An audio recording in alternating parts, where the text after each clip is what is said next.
What's up guys, Tyler Casey here, and today I'm going to be teaching you how to do hyperlapses on your Mavic 2 similar to the ones that I shot like this.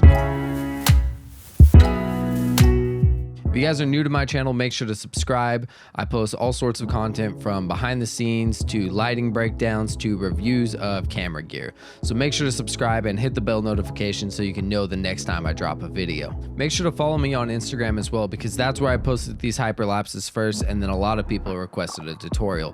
So make sure to follow me there at Tyler Casey Prod. First, you're gonna need the Mavic 2. I'm pretty sure you could do hyperlapses on the Zoom as well. I'm doing them on the Mavic 2 Pro, so it just depends which drone you have. So basically what a hyperlapse is, it's a moving time lapse. So a time lapse is basically, it's where you take a photo every 2 seconds and then it compiles it into a actual video clip. So you see lots of movement, whether that's like people moving, cars moving, and then hyper is basically where the time lapse is actually moving in space. So you're getting like left to right movements, or it's rotating around something. To start your hyperlapse, first you want to be in the air, and then you're going to want to know what your subject is, kind of plan out in your head what the shot is that you want it to look like, what kind of movement you want. Once you're in the air, you want to save as much battery life as possible, because this is really important. So you just hit that controller button right there, and then you go into the hyperlapse feature, and there's lots of options that you can use. One recommendation that I would say for hyperlapses is you want a low shutter speed as possible. I don't really like the look of the high shutter speed, and when I first got my Mavic, I wasn't really feeling the hyperlapses during the day. Also, make sure your Mavic is completely updated, because they actually made it so you can shoot at slower shutter speeds. So when you shoot at a slower shutter speed, basically whatever's moving in the scene, whether that's people, cars, water, boats, they're going to be a lot more blurry. So you're going to get a lot more motion blur. And I think with hyperlapses, you want as much movement as possible. So when you have a lower shutter speed, it's going to make things look a lot more blurry, and things are going to move a lot more fluidly. Whereas if you're at a sharp shutter speed, things are going to be very jerky, and it's not going to look as cinematic. So there's a few different hyperlapse modes you can use. There's free mode, which I really wouldn't recommend using. Then there's waypoints. So basically waypoints, you can set your first waypoint, you set the camera position, you set where the drone is, you fly to your next position, and you can tilt the camera, you can turn the gimbal, you can do whatever. It'll tell you if you're turning too far, and then you set your second waypoint. You can set up to 5 waypoints, but I wouldn't recommend doing this. I would only recommend setting 2 waypoints so it's really smooth, because when you go to the third waypoint, it's gonna kind of turn a little bit too hard. So waypoints is really cool. You just want to be mindful of your battery life. So sometimes you want to set your first waypoint, go to your second waypoint, and then it's gonna have to fly back. So sometimes you can also click the reverse button, so you start at that second waypoint and then move back to the first waypoint, and then you can land. And pretty much for a hyperlapse, I usually only say that I could get 1 good hyperlapse out of 1 battery. I really like course lock. This one's pretty cool. So you point the drone in which direction you want it to fly, and then you could just start it at that, and it's just going to move in that direction in a straight shot. Or before you start, you can also highlight something, whether that's like a bridge or an object, and it'll track that object, and then it's going to move in that path. So it's going to kind of almost rotate, but it's just going to keep that subject as your point of interest. So this has a really cool look if you know how to use it right. I used it on this bridge shot, and it came out really nice. You can also see I used a slower shutter speed.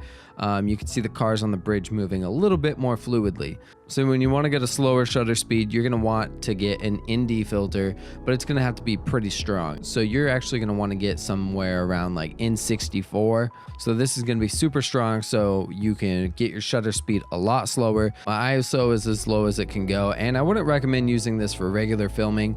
The N32 is perfectly fine for 24 frames per second. At nighttime, you're obviously not going to need any ND filters, so make sure to take that off. Another mode they have is circle mode. So circle mode, you literally just highlight something with your finger, and then it makes a box around it. It'll do a little bit tracking, and then you can set the speed, and it's just gonna spin around. So when you're using these box methods where you highlight something, be careful if you're highlighting something with like a lot of moving objects. You kind of want it away from all the moving objects, because then it locks onto the moving objects, and then your box will slowly shift. I usually film about 2 frames per second, and then if you want to go any slower, when you start bringing your shutter speed down at night, let's say you needed more exposure, you'll see you'll get a little message, and it'll tell you that, oh, we've switched to 3 frames per second. I've done 3. I haven't done 4 yet because I feel like that would take a really long time. But when you do 3 frames per second, you could get a lot slower of a shutter speed. Also, when you do hyperlapses, if you want to do a lot in a day, you're going to need a big SD card, because you're going to want to turn the setting on where you save the raw images. It's really important to do this because this is how we can edit the hyperlapses and bring the best detail out of our hyperlapses. It's a little bit long of a process on the computer. I'm going to show you guys that on how I edit them, but it's definitely worth it in the end because they spit out like a little video image for you, and it's all right, but definitely once you do it in the computer, you're going to see the benefits and it's going to look a lot better. So when you import your clips, you're going to see you have a hyperlapse section. So here's the drone right here. Here's all my raw clips. So what we can do is just, this is the way I do it. I import them already, put them in a folder, and then I drag them into Lightroom. Once you have everything imported, I already colored these, so I'm gonna undo it and I'm gonna show you guys what I did. So you should be here, and I'm pretty sure you could just hit G. You could double click to get into the full screen, and then come over here to develop. And I'm gonna reset everything because yeah, so that's what the raw image looked like. So first thing, I mean, you could set white balance. I have something white in here, so I could hit that. I don't know, I didn't do that in the original, but that actually looks good. So we could throw some contrast on here, bring down the highlights. So yeah, you could see I think it says I was at f5.6 right there, and I was at a 1/3 of a second. So I was at 1/3 of a second. So you could see when I zoom in, all these cars have a lot of motion blur, so they're not super crisp. So I like that look. Then we can bring up the shadows just a little bit so we can see in there. We could pop up the clarity, maybe a little bit of vibrance, kind of play around with all this stuff. But that's usually what I do right there. Then I'll turn up the noise reduction just because this looks a little noisy to me. Let's just boost that up. See, it's looking a little better. Quick note, I am not an expert at this. One thing I also recommend is going to lens correction, and then I would click constrain crop, and then I would add 8, not 89. I would add 8. That kind of just fixes the distortion from the Mavic. So that looks pretty good to me. Let's see before and after. Reset. So then what we can do is we'll go to library, we'll press G, and then we'll click Control Shift C or Command, depending on if you're on a Mac or PC. Click copy, then click Command A or Control, and then Control Shift V, and then it's going to paste all those settings to all these right here. Then what you want to do, since you have them all selected, is just right click. So you can see this time lapse hyperlapse gets a little darker towards the end, so I'm going to show you guys how to fix that actually in Premiere. So this is a full Adobe tutorial.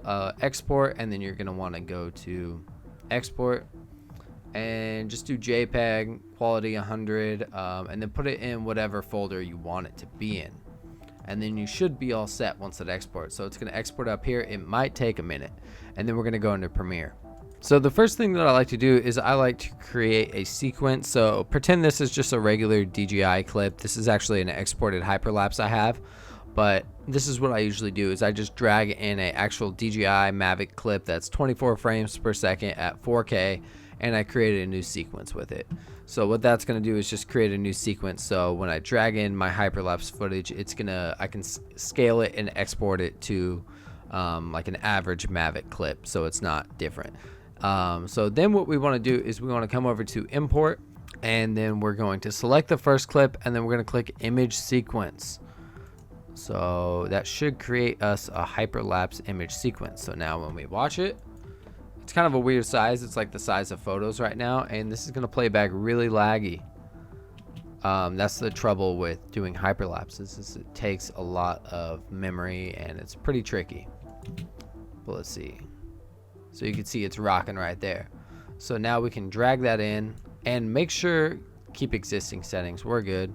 If we scale it to frame size, we get a little black bars on the side, so we can just zoom that in with scale, and you could play with your headroom and whatnot. You have a little bit to work with. One thing I would double check as well is go to properties, and I'm at 23.976. If you guys aren't, sometimes it imports it at 30. Yeah, it's going to use 6 photos for every second, so that's going to add up a lot, and your time lapse is going to be a lot shorter. So if you want to change that, just go to modify, interpret footage, click assume frame rate and type in 23.976. Mine is good, so I don't have to do that. So the first thing I'm gonna fix is this color right here. I'm gonna go over to color. I'm just gonna play this, and then I'm gonna reset it, and then I'm gonna come over to this, and I'm gonna find where it looks still light outside. It's actually not perfect. It's already kind of dark. I think I exported this a little weird. And then we're gonna move over to here, and now it's super dark. So what we can do is we can just bring up the brightness, and then we can move to this one. This one even looks a little dark too, so I'm gonna bring up the brightness there, and then it's a little too bright right there, so we'll bring it down, and let's see how that looks. So what I was doing there, I was just making keyframes to keep a consistent brightness because the time lapse is changing the lighting. So that looks pretty solid to me. I would have to export it to see if it looks the best, but it looks pretty solid. So now what I usually do is I come into here, effects, and I grab warp stabilizer. So obviously you're probably like, if you watch the one that came out of the Mavic, it probably looked a little bit better, a lot more stable, because they actually do add some type of warp stabilizer, maybe even some noise reduction. Definitely when you do this, it's gonna look a lot better. So I'm getting this error message here. If you did what I did, you would get it too. So I'm gonna delete that. Actually, I'm gonna click Control X. I'm gonna cut it. Then I'm gonna right click. I'm gonna click Nest. I'll name this Bridge Hype. And now it's nested. So if we want to get back into the color and all that stuff, we just double click, and now we're in the nested sequence. If we want to come back, we could just go right there. Now we can paste that on and click Analyze, and it's gonna get to work. Right away, I would probably just turn this down to 20 and let that go to work. From here, it's gonna do its thing, so just let it go all the way through to all the frames and play around with this number. The higher you go, the more wonky it's gonna get. Sometimes you might want to turn it down to 10, 15, play around with the numbers and see if that looks good for you. You might have to do a few different exports if you wanna watch it at full playback speed, but definitely perfecting it, and the more you try it, it's gonna get a lot better. These are pretty much the settings you want though. If you have anything different on these little drop downs, you might want to change those, but you can also play around with these sometimes and it might give you a better look. It's up to you. And then the last thing I would add, I wouldn't add it on this clip. I'm gonna turn this off, but I use this preset right here, reduce noise. It's neat video, especially for the nighttime ones. I like to add a little extra noise reduction. There's all sorts of other noise reduction apps. Also, you could do these hyperlapses in DaVinci. If you guys have DaVinci, because they have, if you pay for it or if you have a Blackmagic, you get DaVinci for free and you can use their noise reduction. I'm gonna hit Control M and I'm gonna export this out. So we see right there, it's at 4K. You could do full 4K too. I'm good with that one. Random maximum depth. You could do a VBR2 pass if you're into that. I'm gonna just put this at 50.